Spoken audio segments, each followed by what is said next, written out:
너무나도 맛있는 식사였습니다. 그래서 이 살이 자꾸 찔 것 같습니다. 우리는 이 상황에 따라서 이 신분이 변하게 되죠. 제가 목사가 되기 전에는 회사를 다녔는데, 그때는 처음에 기사라는 그 신분으로 시작을 해서 대리가 되었습니다. 대리 기사를 한 게 아니고 기사하다가 그리고 대리가 된 겁니다. 그리고 이제 신학을 하고 난 다음에 전도사가 되면서 지금은 목사라는 이 신분으로 이제 사역을 하고 있습니다. 우리는 환경과 상황에 따라서 수시로 그렇게 변하게 되죠. 물론 이 여러 가지 환경과 상황에 따라 직분이 있지만 우리는 공통점이 있습니다. 바로 하나님의 자녀라는 것, 그리스도인이라는 것이 바로 우리 직분, 신분이라는 것이요.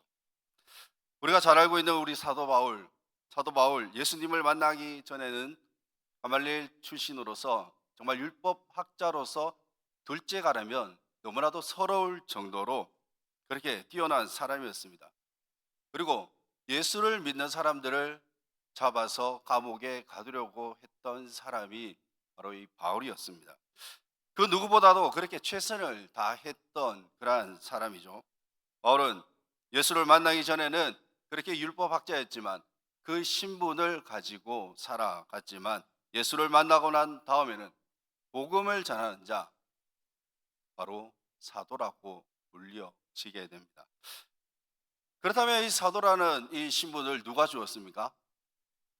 스스로 바울은 사도라고 그렇게 이야기를 하고 있는 걸까요? 예수님께서 주셨습니다.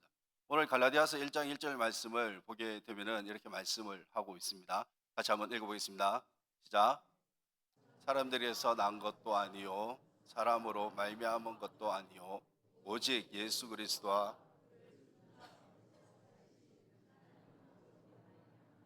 사도된 바울은 아멘. 사람들이 줬다고 하지 않습니다. 어떻게 임명을 해가지고 준 것이 아닙니다. 하나님께서 사도 바울에게 이 사도라는 그 직분을 주셨습니다. 오늘 말씀을 보게 되면은 이 신분에 대해서 나오는데 이 종이라는 신분, 또 아들이라는 신분과 또 아빠, 아버지라고 그렇게 나오죠. 이 아버지라는 신분이 나타나 있습니다. 우리가 먼저 1절 말씀을 보게 되면 이렇게 말씀을 하게 됩니다. 1절 말씀을 우리 같이 한번 읽어보겠습니다. 시작.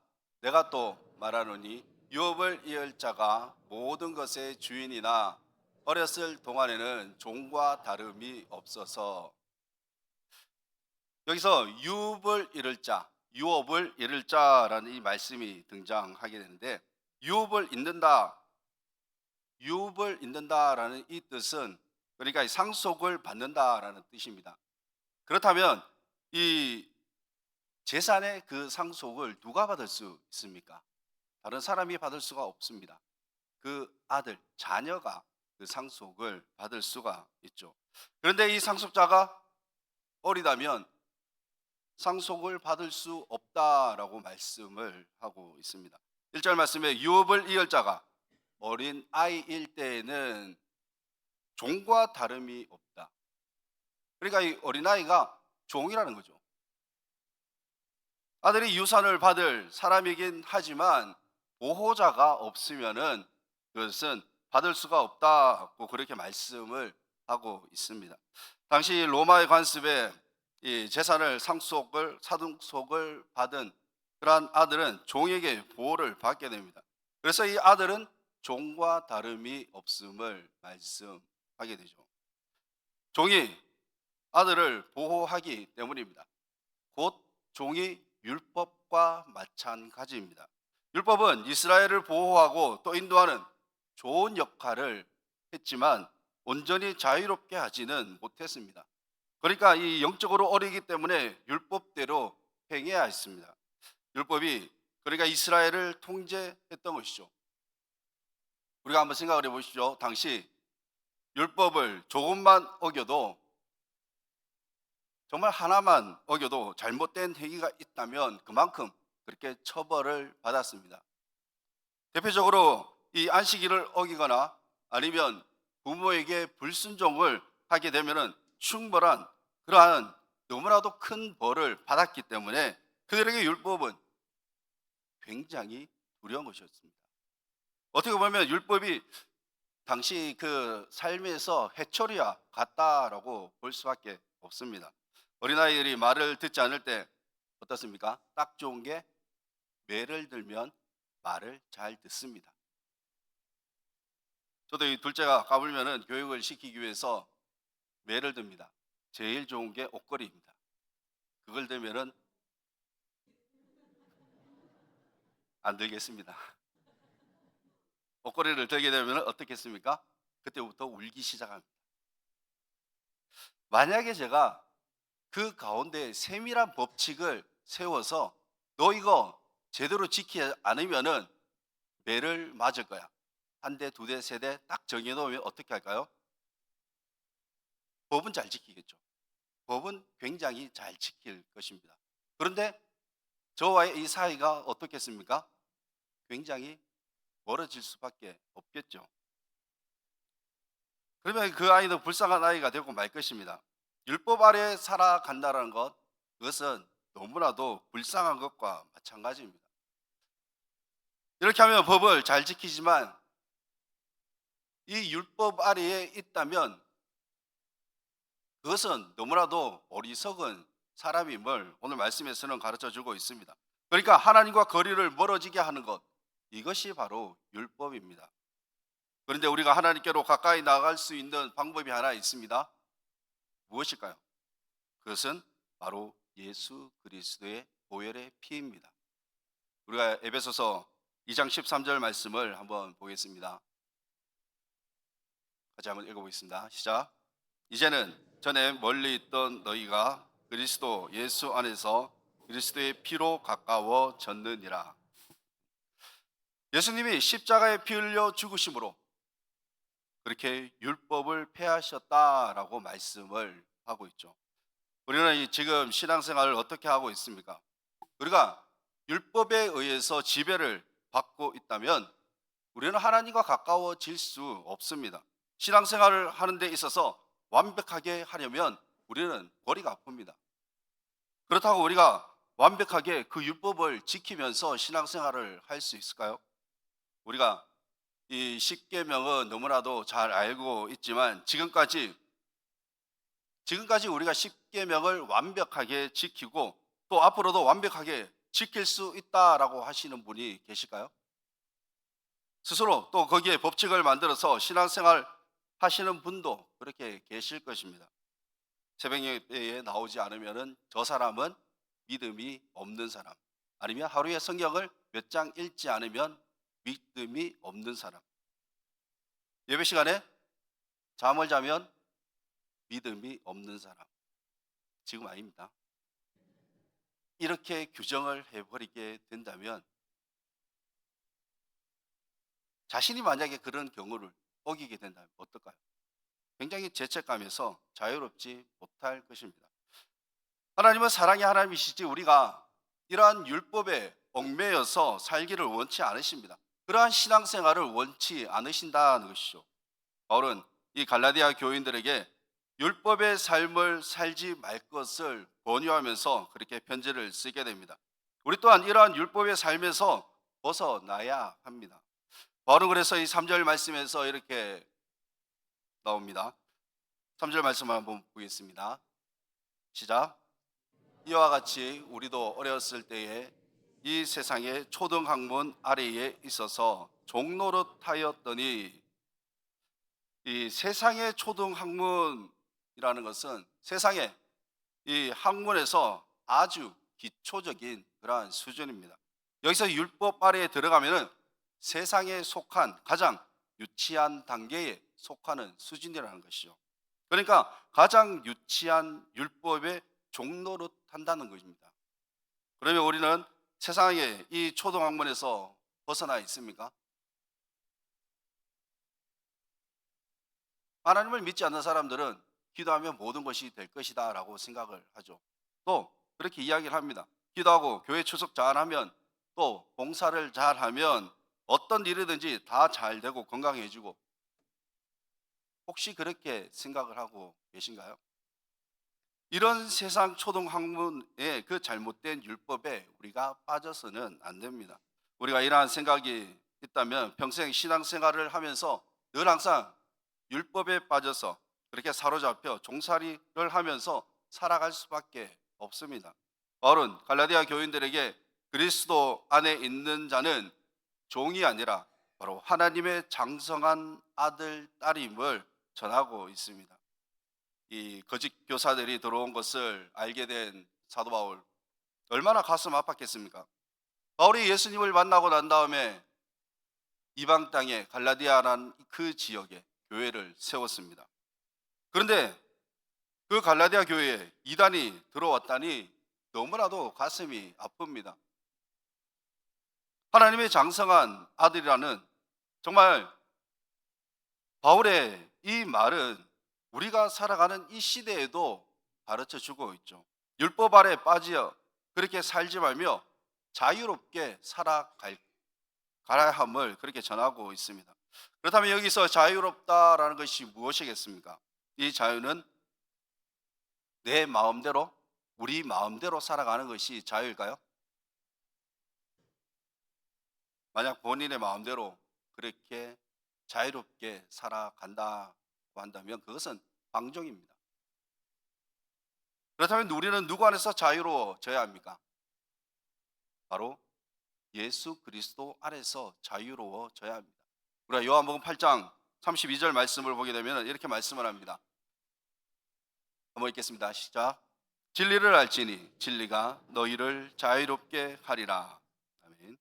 우리는 율법 아래서 살아가는 그러한 자가 아니라 바로 진리 대신 예수 안에서 자유로운 삶을 살아갈 수 있으시기를 바랍니다. 그리고 하나님은 예수님을 하나님의 때에 이 땅에 보내셨다고 말씀을 하고 있습니다. 4절 말씀을 보게 되면 때가 참에 하나님의 그 아들을 보내사 여자에게 나게 하시고 율법 아래에 나게 하신 것은, 여기서 이 때란, 때가 참에 구약에서 이 예언된 메시아가 이 세상에 오실 그 때가 이제 드디어 왔다는 뜻입니다.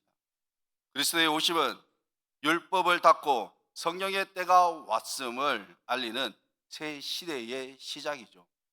그리스도의 십자가의 죽으심과 또 부활, 승천하시기까지 이어지는 그 구원의 출발점으로 이어지는 것이 바로 하나님께서 정하신 그 때입니다. 때가 참에, 여기서 이 때란 단순한 어떤 시간의 개념이 아니라 하나님의 그 섭리 가운데에서, 하나님의 섭리 속에서 정해진 결정적인 순간을 말씀하고 있습니다. 그러면서 어떻게 말씀을 하고 있습니까? 4절 말씀을 다시 한번 읽어보겠습니다. 4절입니다. 시작. 때가 참에 하나님이 그 아들을 보내사,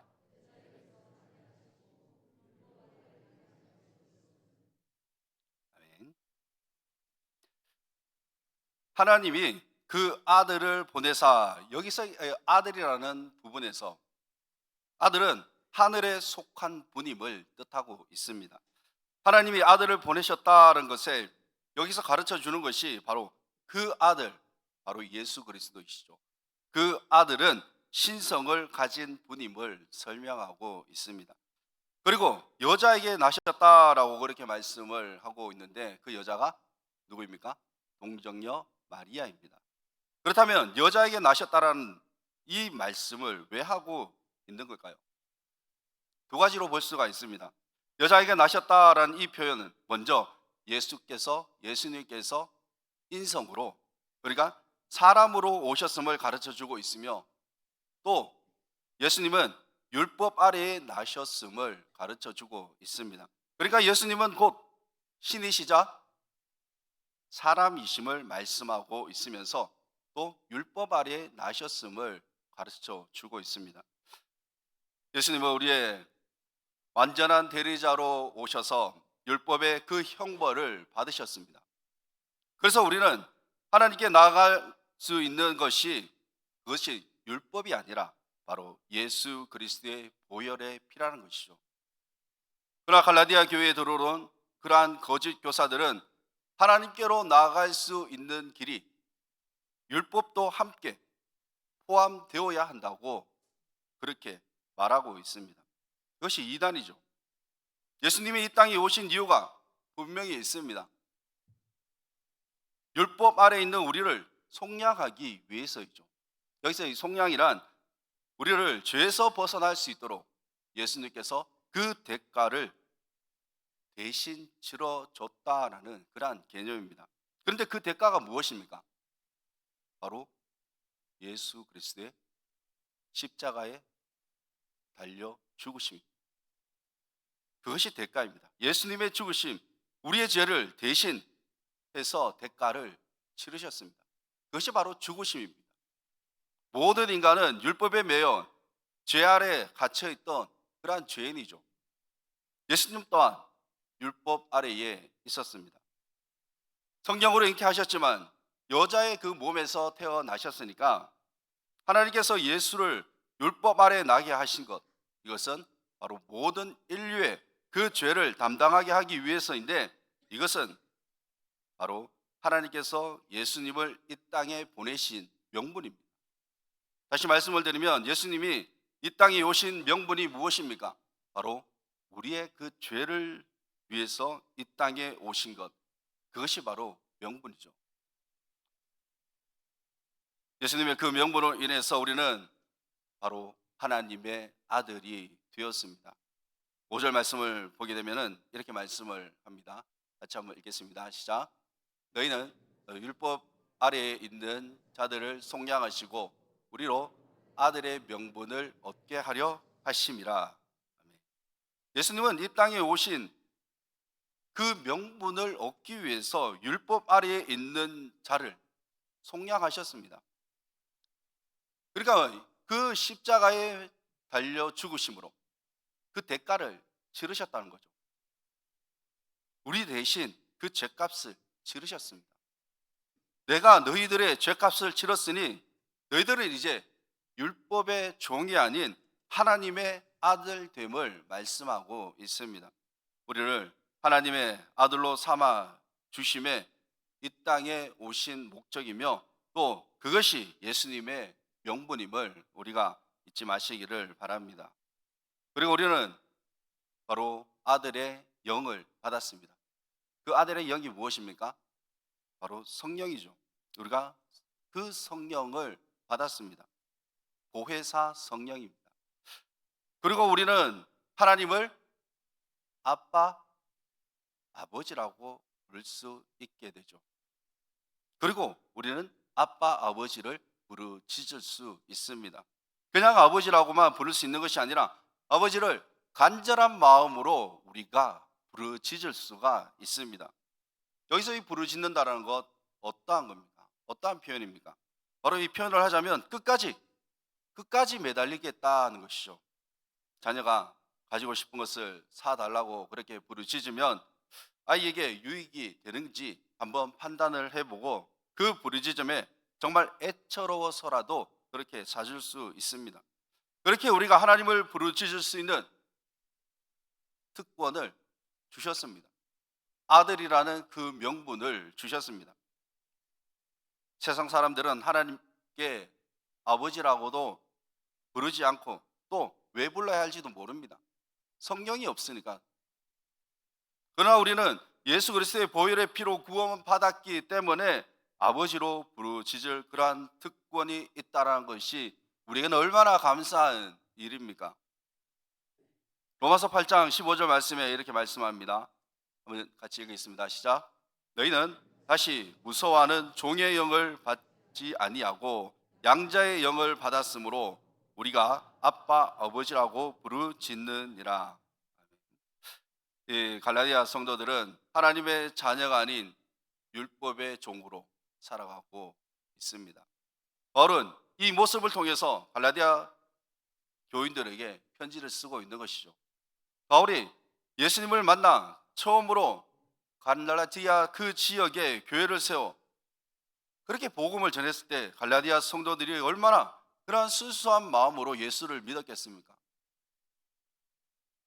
그런데 바울이 다른 지역으로 복음을 전하러 갔을 때 들려온 소식이죠.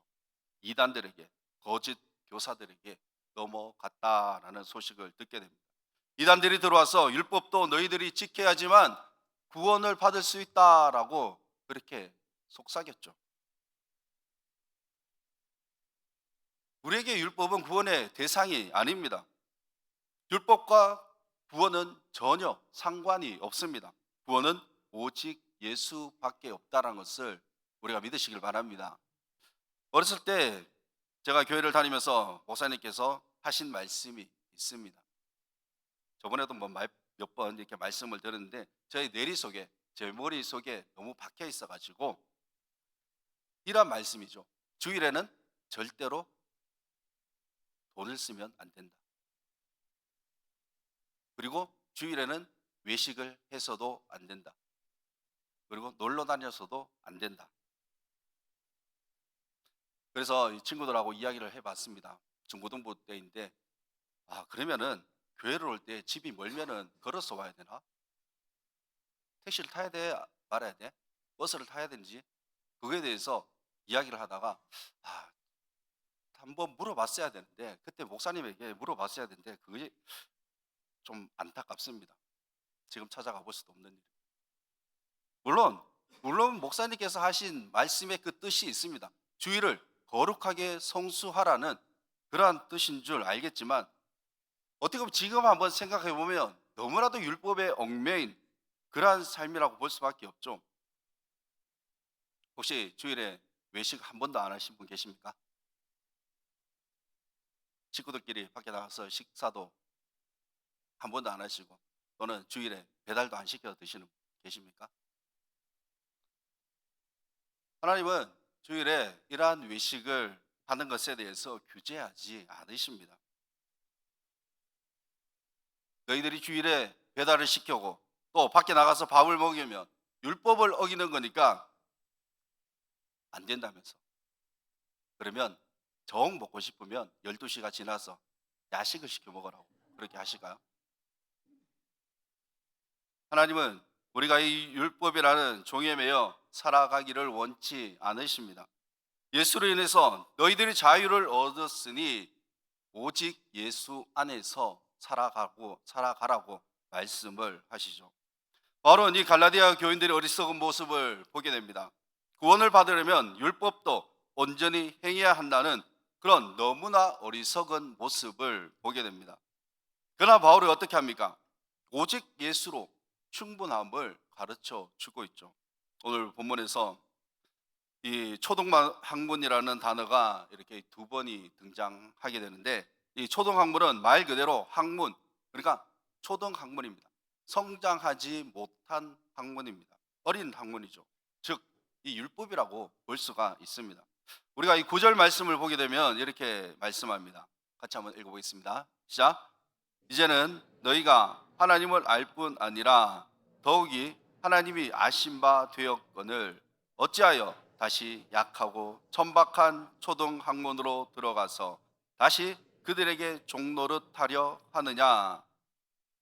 바울은 갈라디아 교인에게 이렇게 말합니다. 어떻게 다시 율법이라는 그 천박한 초등학문으로 다시 너희들이 돌아가려고 하느냐. 갈라디아 교인들은 바울이 복음을 전하기 전, 그러니까 예수를 받아들이기 전 그들은 악한 영들의 종노릇을 했습니다. 그러다가 바울로 인해서 이제 예수를 받아들이면서 복음을 받아들이면서 이제는 하나님의 자녀가 되었습니다. 그런데 어떻습니까? 이들은 율법에 넘어가게 되었죠. 거짓 교사들에게 이용을 당했습니다. 너희들은 이제 율법에 속한 천박한 그 초등학문으로 살아가는 그러한 존재가 아닌 오직 예수로 인해서 살아가는 존재가 되어야 함을 가르쳐주고 있습니다. 바울은 이 초등학문으로 돌아가려는 그 갈라디아 교인들에게 내가 복음을 전할 때 너희들이 하나님의 그 사랑을 깨닫고 너희들이 그때 성령을 체험했던 그 구원의 때를 거룩할 것을 말하고 있습니다. 우리가 기억해야 할 것은 바로 우리는 율법이나 종교 행위로 그렇게 구원을 받는 것이 아닙니다. 그렇다면 우리는 누구를 믿음으로 말미암아 하나님의 자녀가 될 수 있습니까? 당연하죠. 우리는 오직 예수 그리스도를 믿음으로 말미암아 하나님의 자녀가 되는 것입니다.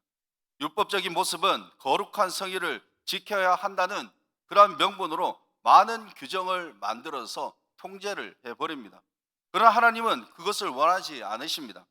우리는 성령 안에서 주님이 주시는 그 자유함을 누리며 살아가야 합니다. 이제 예수님의 그 보혈의 피를 의지하며 우리는 하나님의 아들, 딸로 그렇게 살아가시기를 바랍니다. 11절 말씀에 보면 이렇게 말씀합니다.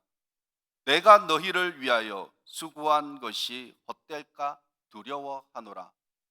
같이 한번 읽겠습니다. 시작. 내가 너희를 위하여 수고한 것이 헛될까 두려워하노라. 예수님의 죽음은 절대로 헛된 죽음이 아닙니다. 예수님의 죽음이 헛되지 않기 위해서는 율법이 아닌 오직 예수여야 함을 가르쳐 주고 있습니다. 하나님은 우리를 자녀 삼아 주셨습니다. 우리의 신분은 그렇다면 무엇입니까? 하나님의 자녀입니다. 이미 주님께서 모든 대가를 치르셨습니다. 우리의 죄를 예수 그리스도께서 목숨으로 바꾸셨습니다. 그래서 우리를 아들의 그 명분을 주셨습니다. 자녀 삼아 주신 하나님께서 우리를 안으시면서 너는 내가 사랑하는 자녀다라고 그렇게 말씀하지 않으실까요? 하나님은 날마다 우리를 품어 보호하시고 살펴주십니다. 우리가 신앙생활을 하는 동안 어떠한 것에도 우리가 얽매여서 그렇게 살아가는 것이 아니라 하나님의 자녀로서 예수 안에서 우리가 자유를 누리며 살아갈 수 있는 모두가 되시기를 주님의 이름으로 축원합니다. 기도하겠습니다. 거룩하신 하나님 아버지의 은혜를 감사합니다. 참으로 우리를 죄 가운데서 구원하시기 위하여 이 땅에 오셨음을 다시 한번 우리가 말씀을 보면서 되새겨 보게 됩니다. 우리가 구원받음이 우리 어떠한 공로도 없고 또한 우리의 노력도 하나도 없습니다. 하지만 예수님께서 십자가의 죽으심으로 말미암아 우리를 구원하였사오니 그 은혜의 날마다 감사가 있게 하여 주시옵소서. 우리를 자녀 삼아 주심에 너무나도 감사를 드립니다. 이 땅에 오신 예수 그리스도의 그 명분을 얻기 위하여 예수님께서는 목숨을 내어 놓으셨습니다. 그 보혈의 피로 말미암아 우리가 하나님께 더욱더 가까이 나아감을 우리가 믿사오니 오직 예수님만 바라보며 살아갈 수 있는 저희들이 되게 하여 주시옵소서. 율법을 바라보며 살아가는 것이 아니라 주님 한 분만 바라보며 또한 우리가 살아가는 한 주간의 그 삶 동안에도 오직 주님만 바라보며 살아가게 하여 주시옵소서. 감사드리며 예수님 이름으로 기도드리옵나이다.